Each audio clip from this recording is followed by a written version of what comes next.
어느 상담자의 사무실에 아주 얼굴이 침통한, 얼굴이 괴로운 한 노인이 상담실 문을 두들겼습니다. 그는 유일한 생존자 중에 하나였는데 그 지독한 아우슈비츠 나치 포로 수용소에서 살아남은 사람 중에 한 사람이었어요. 그런데 사랑하는 아내가 먼저 죽었기 때문에, 사랑하는 아내가 먼저 죽어버려서 자기 혼자 살아남은 것이 너무 괴로워서 그 괴로움 때문에 하루하루 살아가는 것이 생지옥과 같은 고통스러운 나날을 보내는 자였습니다. 그러자 상담을 해주는 분이 이렇게 질문 하나를 던졌습니다. 선생님, 만약에 당신이 죽어버리고 당신의 아내가 살아있었다면 어땠을까요? 당신이 죽고 당신의 아내가 살아남았다면 어땠을까요? 그러자 그 신사분이 한참을 생각하다가 제 아내도 분명 저처럼 혼자 남겨진 것에 대해서 고통스러워 했을 것입니다. 그 사람도 참 착한 사람이었거든요. 그러자 그 상담자가 이렇게 입을 뗐습니다. 자, 그럼 선생님 이렇게 한번 생각해 보시면 어떻겠어요? 아내가 받아야 될 고통을 선생님이 대신 받고 있다고 생각을 한번 해보시죠. 그리고 잠시 침묵이 흐른 다음에 그 괴로워했던 노 신사분이 평안한 얼굴로 돌아갔다. 이 이야기는 의미 치료의 대가였던 빅토르 프랭클의 일화에 나오는 글입니다. 그는 오스트레일리아 출신이고요, 정신학자였고 상담학자였으며 심리학자였고 철학자였고 글을 썼던 빅토르 프랭클입니다. 그는 이렇게 말했어요. 삶에 의미가 있는지 묻는 대신에 매 순간에 의미를 부여하며 살아야 될 것은 우리 자신이다 라고 역설을 했습니다.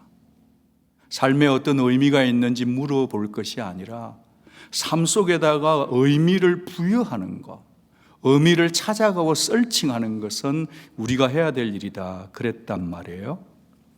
여러분이 아시는 대로 빅토르 프랭클 그도 역시 홀로코스트에서 그 포로 수용소에서 살아남은 생존자 중에 한 사람이었습니다. 그가 살아야 될 의미, 살아내야만 되는 목적, 그것은 자기에게 살아 있어야 될 의미를 스스로에게 부여했기 때문에 버티고 살아남을 수 있었다. 끝끝내 내가 살아서 이 아우슈비츠 수용소의 처참함과 비인간점과 참혹함을 온 세상에 내가 알려야 되겠다. 마침내 그가 쓴 책이 여러분이 잘 아시는 죽음의 수용소라고 번역이 된 From Death Camp to Existentialism이라고 하는 실존주의, 죽음의 캠프에서 실존하는, 저기 맨 밑에 보면 A man searching for meaning이라고 그렇게 되어져 있습니다. 중요한 것은 우리는 다 고통당하는 존재들인데 고통 속에서 고통에 대한 반응을 어떻게 하느냐에 달려있다는 겁니다. 아무리 열악하고 힘든 상황에 빠져있다 할지라도 그 고통을 어떻게 의미를 담아서 해석해 내느냐, 그럴 때 고통은 견딜 수 있다는 겁니다. 사실 여기 앉아있는 우리 모두 고통이 없는 사람이 누가 있겠습니까?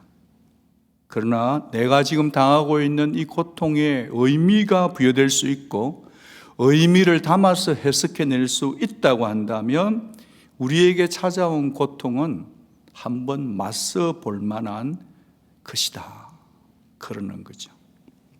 그러면서 오늘 우리 본문 속의 주인공인 예레미야, 그는 과연 자기에게 찾아와 버린 고통을 어떻게 의미를 담아 해석했을까? 지금 그는 참 이해가 되지 않는 고통 속에 욥처럼, 요즘 우리 큐티 본문처럼 있습니다. 그가 한 것이라고는 하나님의 말씀을 진실되게 전한 것밖에 없는데 그가 상을 받은 게 아니라 그는 지금 죽을 위기에 빠져 있는 것입니다.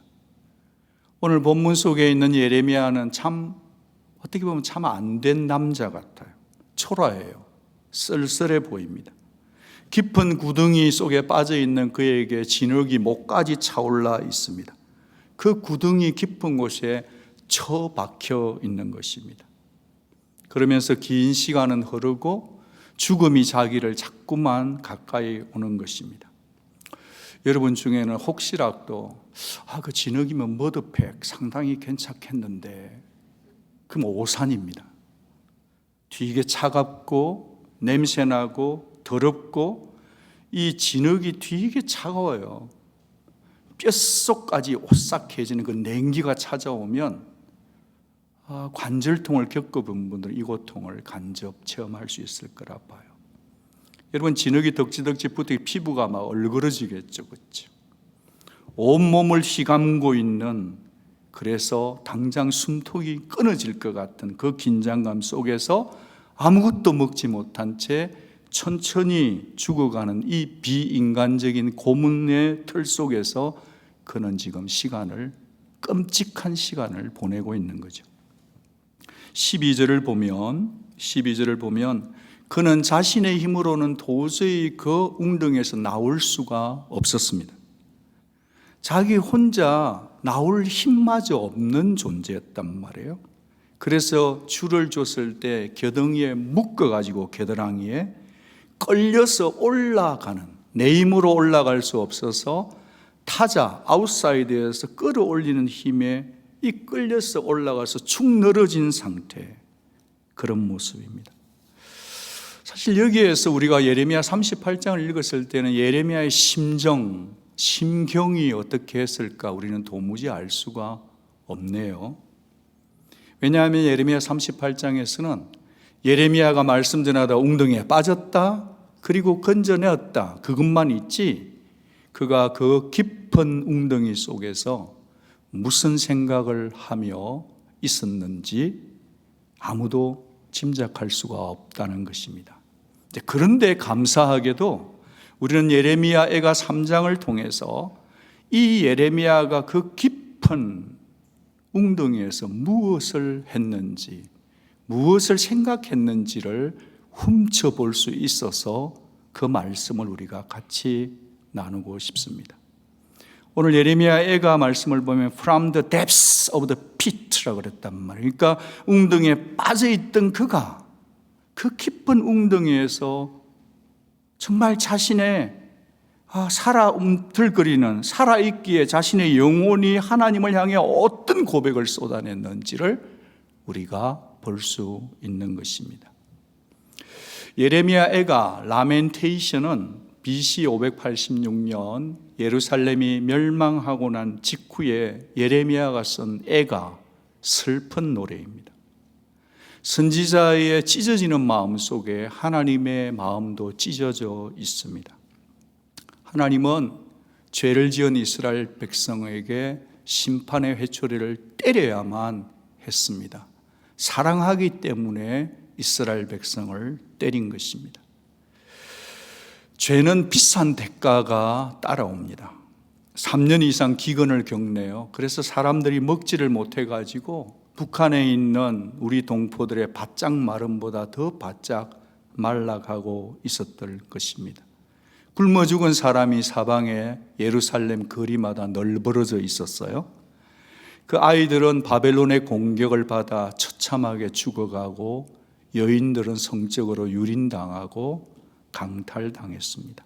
가족들은 흩어졌고 포로들은 끌려갔으며 그 성전에서 하나님께 예배드리던 금으로 만들어진 모든 성물은 빼앗겼으며 하나님의 임재를 상징하던 성소는 부서지고 말았습니다. 이게 현실이에요. 물론 예레미야는 이렇게 될 줄 알았을까요? 몰랐을까요? 알았어요. 예상했어요. 바벨론에 항복하지 않으면 이렇게 될 것을 하나님이 보여주셨단 말이에요. 그러나 알고 있었다 할지라도 현실 속에 너무 비참함을 보면서 예레미야의 마음은 쑥과 담접, 비통함 안에 앉아 있습니다. 이제 그렇게 예레미야 애가 3장이 절정을 이루는데, 그 절망의 깊은 곳에 있던 이 예레미야 애가가 갑자기 슬픈 노래를 부르다가 갑자기 장조풍에 소망의 노래를 부르고 있단 말이에요. 그래서 깊은 웅덩이, 그가 빠졌던 깊은 웅덩이에 자기가 빠졌지만 그것이 끝이 아니라 하나님이 이스라엘 백성을 향한 소망의 회복을 주신다는 것 때문에 선지자는 자기가 고통받는 게 이슈가 아니라 내 민족이 어떻게 될까, 그것 때문에 선지자잖아요. 그래서 자기가 빠져있는 깊은 웅덩이 속에서 하나님의 신실한 약속을 붙들고 소망의 노래를 부른다는 거예요. 그러니까 사람들이 예레미야 자신을 살리기 위해서 흥급으로 내려줬을 때 그 흥급으로 만들어진 줄을 붙들기 전에 벌써 예레미야는 진흙창 속에서 소망의 밧줄을 붙들었다는 거예요. 아멘. 여러분, 팬데믹 속에서 성도가 아무리 깊은 어려움 속에 있어도 하나님이 주시는 소망의 밧줄을 붙들면 이 고통 속에서도 일어날 수 있는 줄로 믿습니다. 이 예배 시간에 여러분들이 하나님이 주시는 성령의 음성, 여러분에게 꼭 들려주는 음성이 있어요. 목사가 다 줄 수 없지만 성령께서 여러분에게 주시는 소망의 밧줄을 붙들고 믿음으로 아멘하며 그 소망의 노래를 부를 수 있는 이 아침 될 수 있기를 바랍니다. 그러면 우리가 두려움에 맞설 수 있는 용기를 가질 수 있겠다 믿는 거죠. 그 고백을 주시도록 그 고백에 내 온 신경을 몰두하며 하나님이 주시는 음성을 붙잡는 이 아침이 되기를 기도합니다. 성도가 두려움에 맞설 용기를 가지려고 하면 첫째로 찾고 부를 줄 알아야 돼요. 진흙창 속에서도 말이죠, 찾고 부를 줄 알아야 합니다. 뭘 찾냐? 주의 얼굴을 찾아야 되는 거예요. 뭘 부르냐? 주의 이름을 cry out, call out. 주의 이름을 부를 때 성도에게는 용기가 생기는 줄 믿습니다. 예레미야 애가 3장 55절 우리가 뚫어지게 보면서 같이 한번 읽어봅니다. 시작. 여호와여, 내가 심히 깊은 구덩이에서 주의 이름을 불렀나이다. I called on your name, Lord, from the depths of the pit. 그래서 예레미야 38장과 예레미야 애가 3장 55절은 같이 읽어야 되는 부분인 거죠. 바로 그 시궁창 같은 죽음의 늪에서 그곳에서 불렀던 노래, From the depths of the pit.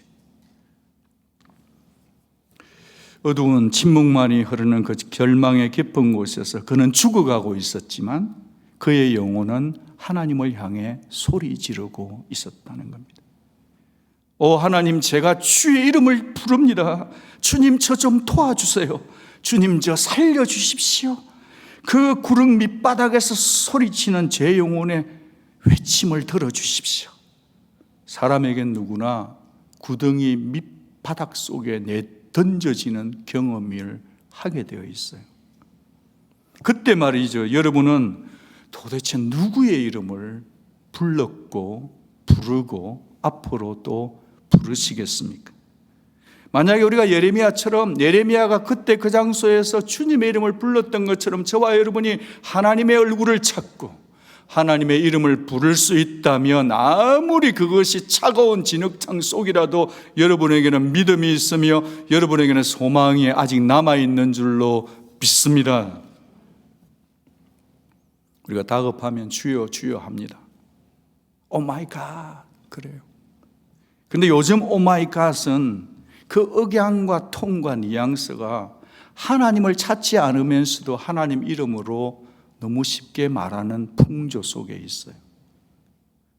굳이 직역하자면 오 주여, 오 신이시여 그러지만요, 의미의 냉정함을 깊이 들여다보면 이런 젠장, 어머머, 우리 젊은이들의 말로는 대박, 헐, 그러는 것 같아요. 세상 사람만 그렇게 사는 게 아니고 하나님을 믿는 우리들도 말이죠, 가끔씩 아이고 주여, 믿음이 없는 아이고 주여, 주여, 우리 속에 그냥 감탄사로 나도 모르게 너무나 하나님의 이름을 거론하면서도 경외감이 빠져있는 채 우리가 신앙생활을 하고 있기 때문에 우리의 신앙에 너무 뼈대가 없는 거 아닐까 생각을 조심스럽게 해봅니다. 지금 저는 단순히 우리 성도들의 언어 생활 가운데 언어 호칭, 그런 지역적인 부분을 클레임 거는 게 아닙니다. 여러분, 주님의 이름은 경외감을 담아서 불러야 될 이름인 줄 믿습니다. 하나님의 이름은 친근한 호칭이기도 하지만 동시에 아주 무거운 호칭이라는 거예요. 히브리 단어로 무겁다가 영광이에요. 우리는 하나님을 대할 때 영광을 담아서 그 이름을 불러야 된다는 거예요. 저는 지금 계속해서 경외감을 언급하고 있네요. 결국 이 경외감은 뭐냐? 하나님을 대하는 마음의 중심의 문제 아닙니까? 절박한 순간에 주여 주여 입으로 하는데 마음으로는 벌써 도울 사람 찾아가 버리고 인터넷에 서칭하고 내 살 길을 모색하고 있단 말이죠. 필요하죠. 필요해요. 그런데 내 마음이 하나님을 향한 채 그 일을 한다면 it's okay. 그런데 하나님을 찾지도 아니하고 내가 사람에게만, 내가 구글링에만 가고 있다고 한다면 그것은 우리의 삶 속에 주의 이름 부르는 것도 아니고 주의 얼굴 찾는 것이 아닐 수 있다는 거예요. 여러분, 마음이 참 중요해요. 그런데 이 마음을, 이 소중한 성도의 마음을 말이죠, 하나님도 참 관심이 많은 반면에 사탄도 어떻게 하든지 우리의 마음을 자기가 공격할 수 있는 타겟으로 관역으로 본다는 것을 우리는 기억해야 할 것입니다. 사탄의 맹공격을 퍼붓는 곳이 어디냐? 우리의 마음이에요. 우리의 마음이 하나님께로 고정되지 못하도록 하는 것이 사탄이 늘 하는 일이란 말이에요. 잠시라도, 찰나라도, 조금만이라도 우리 중심을 놓쳐버리면 우리는 두려움의 영에 지배를 당하게 되고 말죠. 그러니까 내가 지금 진흙창 속에 있지만 내가 하나님의 얼굴 찾으며 주의 이름을 부른다는 것은 내가 사탄과 함께 맞짱 뜬다는 얘기입니다. 한판 붙어본다는 선포적 의미가 담겨 있더라, 그런 말입니다.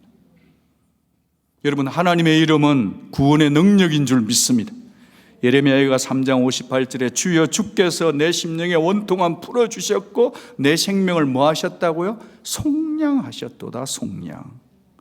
여기 속량의 뜻은 생명을 살려주셨다는 얘기입니다. 도와주셨다는 겁니다. 값주고 사주셨다는 겁니다.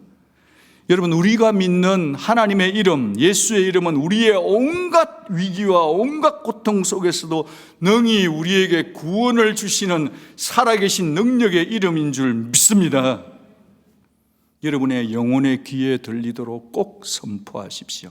사탄이 알아들을 수 있도록 이렇게 외치십시오. 하나님, 내 사정 정확하게 잘 아신다. 하나님은 나를 나보다 더 잘 아신다.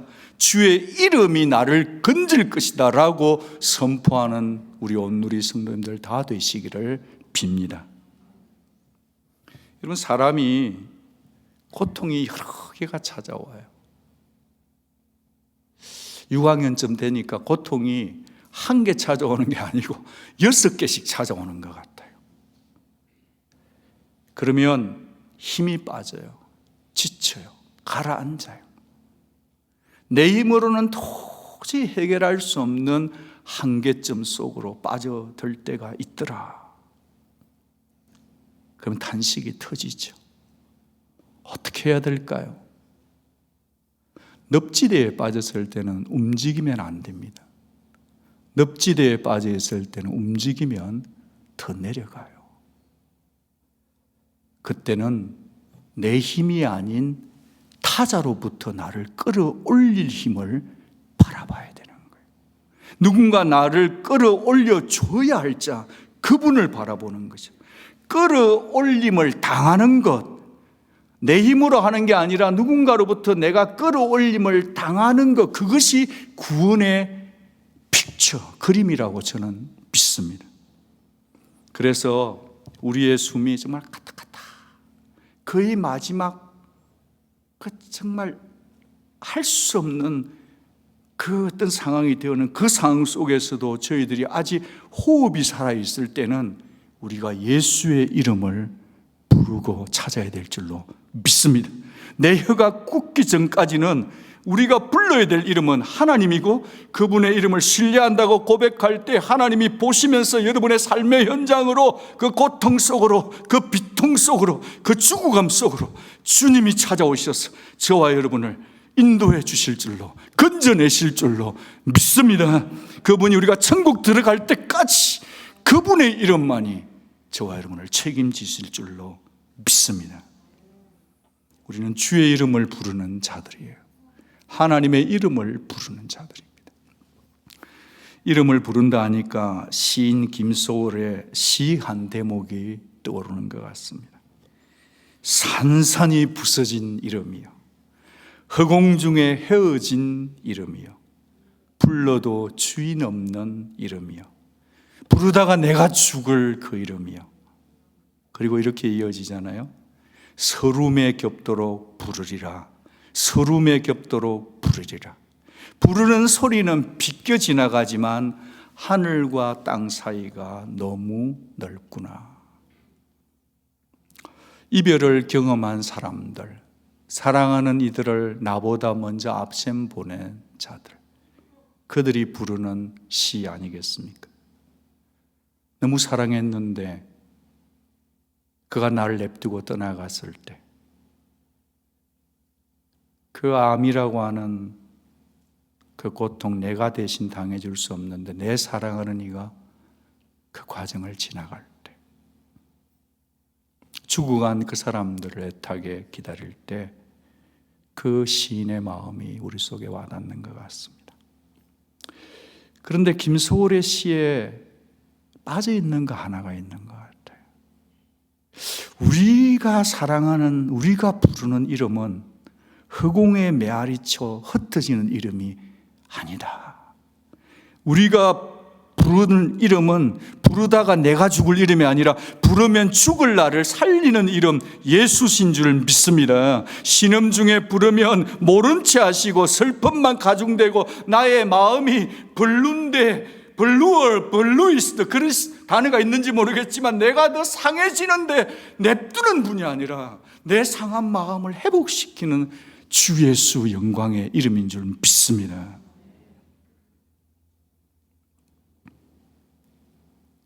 예레미야가 3장 56절에 이렇게 말해요.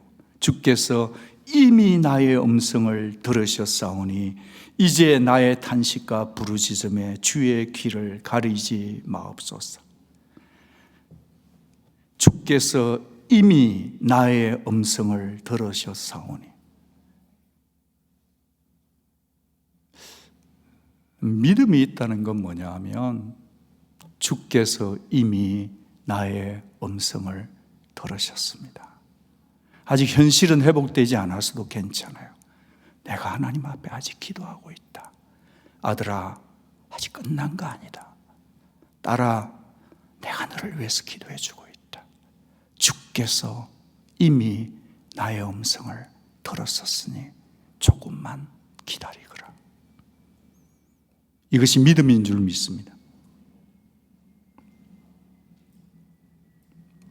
여러분, 우리가 믿는 하나님은 떠나가 버린 첫사랑의 애인도 아니고, 날 사랑하는데 날 버려두고 가버린 사람도 아니고, 우리가 믿는 하나님은 부재의 absence가 아니라 언제나 우리와 함께하는 omnipresence의 하나님이에요. 그분은 디테일하게 아직 응답이 오지 않다 할지라도 하나님이 이미 들으셨기 때문에 하나님께서 내 상황을 푸실 것이다. 하나님이 나를 건져내실 것이다. 하나님이 나를 선대하실 것이다. 하나님이 나를 회복시킬 것이다. 이 믿음을 가지고 있을 때 우리는 우리의 모든 문제를 견디고 버티고 이겨낼 줄로 믿습니다. 여러분, 성도에게 주신 가장 큰 복이 뭘까요? 그건요, 우리에게 부르면 응답해 주시는, 불러도 되는 이름 예수가 계시다는 것입니다. 성도가 예수 이름을 부를 수 있는 게 복 중 복 아닙니까? 누군가 그런 말을 했더라고요. 동의가 돼요.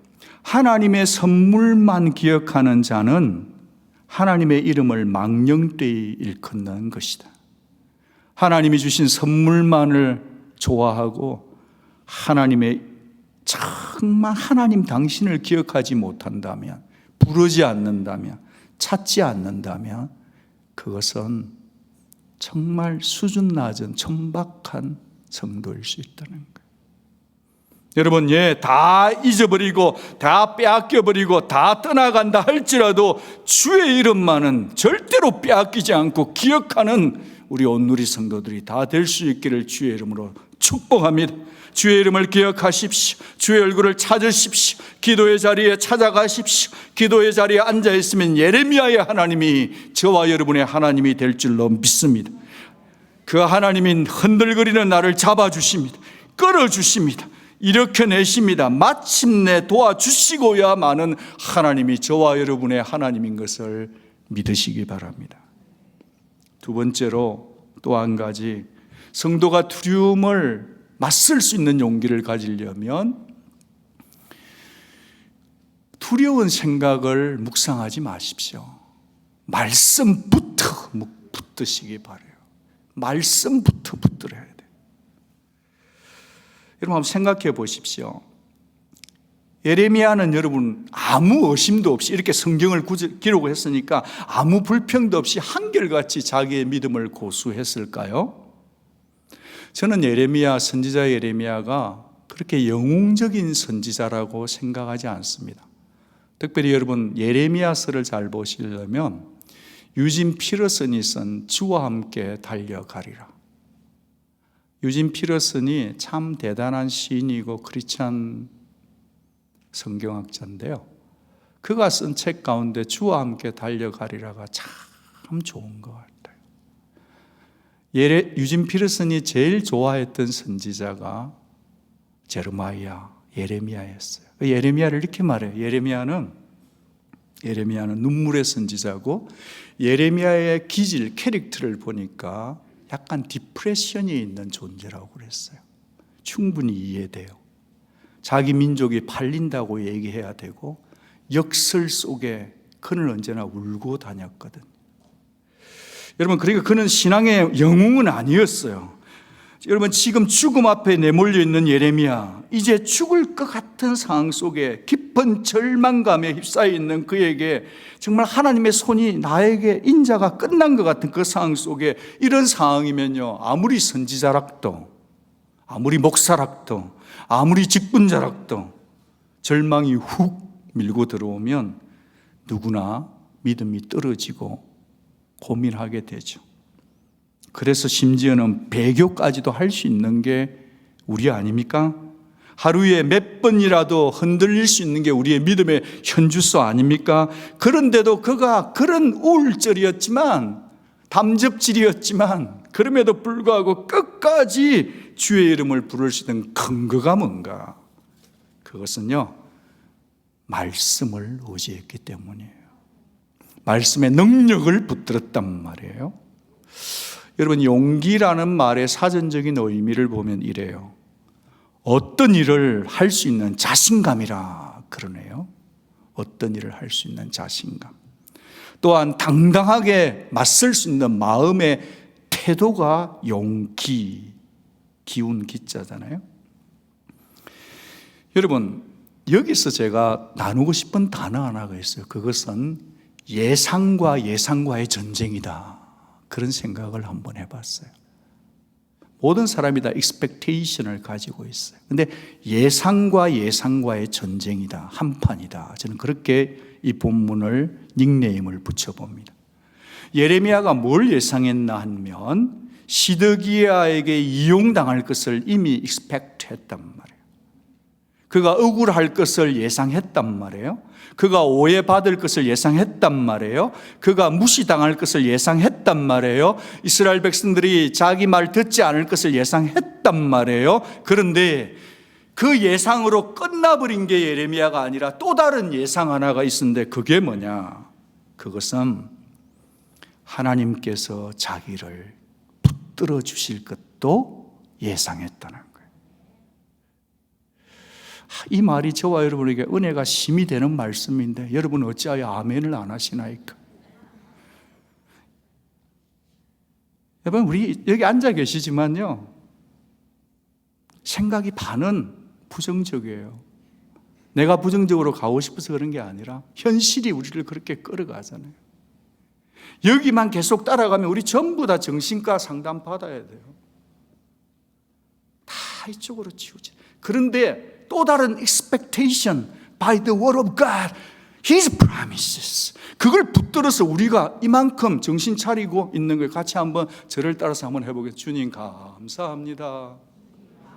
주님 정말 감사합니다. 지금 우리 이러고 살고 있는 거예요. 근데 이게 이쪽 반쪽의 expectation, 예상이 없으면 우리 다 자빠져요. 넘어져요. 못 나와요. 하나님이 이미 오래전 30년, 40년 전에 예레미야에게 이런 약속을 주셨단 말이에요. 같이 한번 확인해 볼게요. 예레미야 1장 8절과 19절입니다. 천천히 읽습니다. 너는 그들 때문에 두려워하지 말아라. 내가 너와 함께하여 너를 구원하리라. 나 여호와의 말이니라. 19절. 그들이 너를 치나 너를 이기지 못하리니 이는 내가 너와 함께하여 너를 구원할 것임이라. 여호와의 말이니라. 두려움을 이기는 것은요, 사람을 쳐가지고 이기는 게 아니에요. 목회는, 신앙생활은 성도들하고 싸우는 거 아니에요. 하나님이 나와 함께 한다는 약속을 붙드는 거예요. 어제도 이 약속을 붙들고 오늘을 살고, 오늘도 내가 너와 함께 하리라는 이 약속을 믿음으로 오늘을 살고, 내일도 우리는 내가 너와 함께 하리니 두려워하지 말라는 하나님을 말씀을 믿고 살다가 우리의 호흡이 끝나는 날 그분 앞에 섰을 때도 임마누엘, 우리와 함께 하신 God with us, Jesus Christ, King of King, Lord of Lord, Alpha and Omega, the first and the last, the beginning and the ending. 그 예수 품에 우리 모두는 안길 것을 믿습니다. 이 expectation, 이 믿음, 이 예상이 우리의 믿음의 전부인 것입니다. 그런 자만이 비록 고통 가운데 있어도 하나님을 사랑하고 이겨내는 거고 용기를 가지는 거죠. 애가 3장 57절, 내가 주께 아랫날에 주께서 내게 가까이 하여 이르시되 두려워하지 말라 하셨나이다. 저는 팬데믹 시대에 오늘 우리 청년들이 산에 갔다가 오래간만에 산에 가서 첫날도 새벽 3시까지 교제하고 어제는 아마 적어도 3시보다는 더 오래 있었다고 봐요. 근데 우리 청년들이 고맙게도 코비드 테스트 다 받고 여기 예배드리러 와 계세요. 어제도 하루 종일 교회 몰타이 퍼포스 빌딩에서 수고하고 고생하고,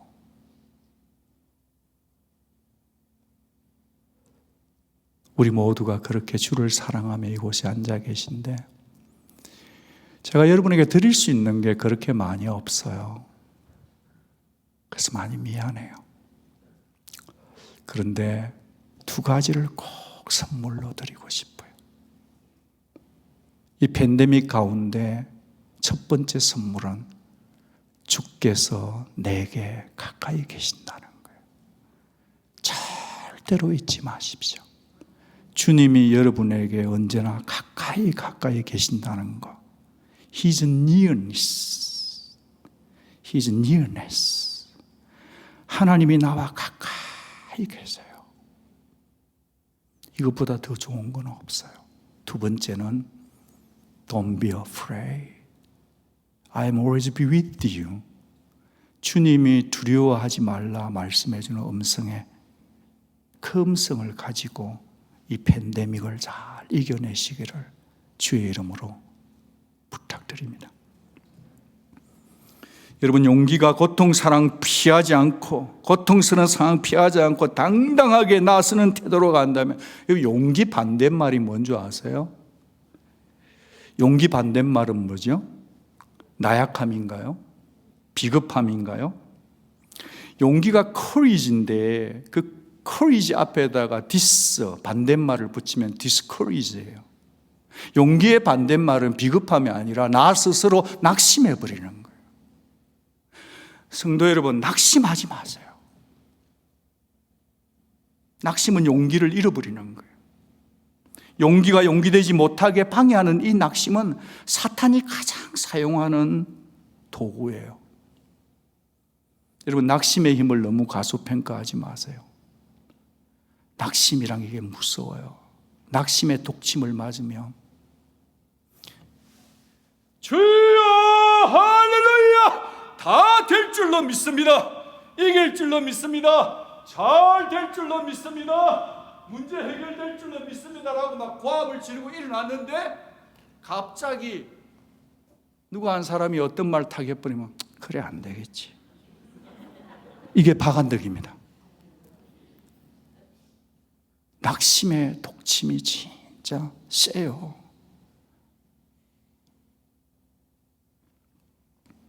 사랑하는 여러분, 끊임없이 여러분을 두려움을 넣고 온갖 부정적인 메시지를 넣는데 어디다가 여기 생각에다가 공격해요.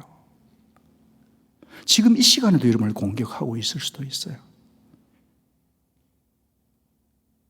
낙심은 우리를 소명해서 한 발 물러나게 만들죠. 낙심은 하나님을 위해 살지 못하게 해요. 낙심은 용서 못하게 해요.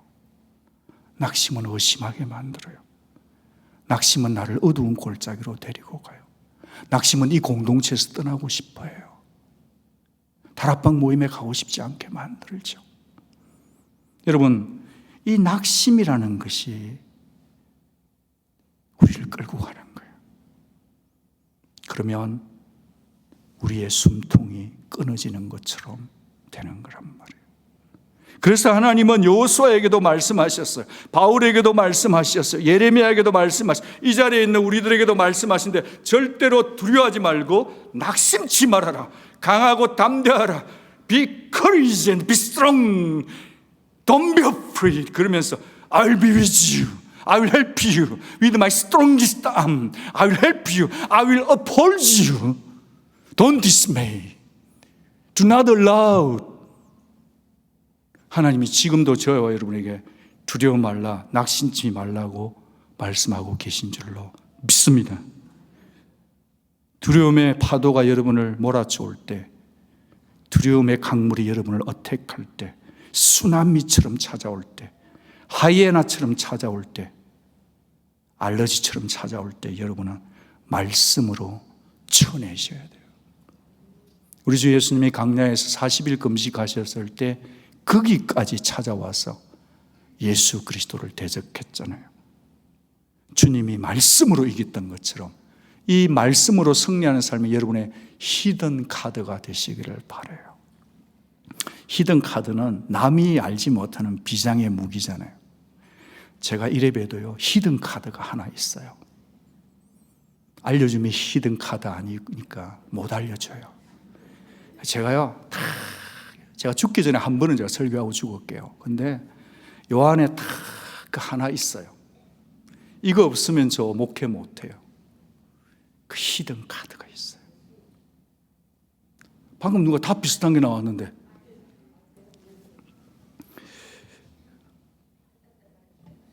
사탄이 아무리 우리를 어떻게 와도요, 유일한 공격형 무기인 말씀으로 이겨내는 거예요. 하루 종일 곰곰이 두려움만 묵상하고 있으면 여러분은 두려움의 종이 될 것입니다. 그러나 주야로 말씀을 묵상하면 종일토록 말씀이 여러분을 평강으로 인도하시고야 말 것입니다. 목사님 예레미야처럼 옛다 말씀하고 알려주시면 우리가 말씀 붙들죠. 그러고 싶으시죠. 저는 아직 약속의 말씀 못 받았는데요, 말씀하고 싶으시죠. 변명하고 싶으시죠? 아니요, 절대로 그럴 수 없어요. 회개하고 예수를 믿고 성령이 임한 사람은요, 참 이게요, 하나님의 약속의 말씀이 수두룩 빽빽이에요.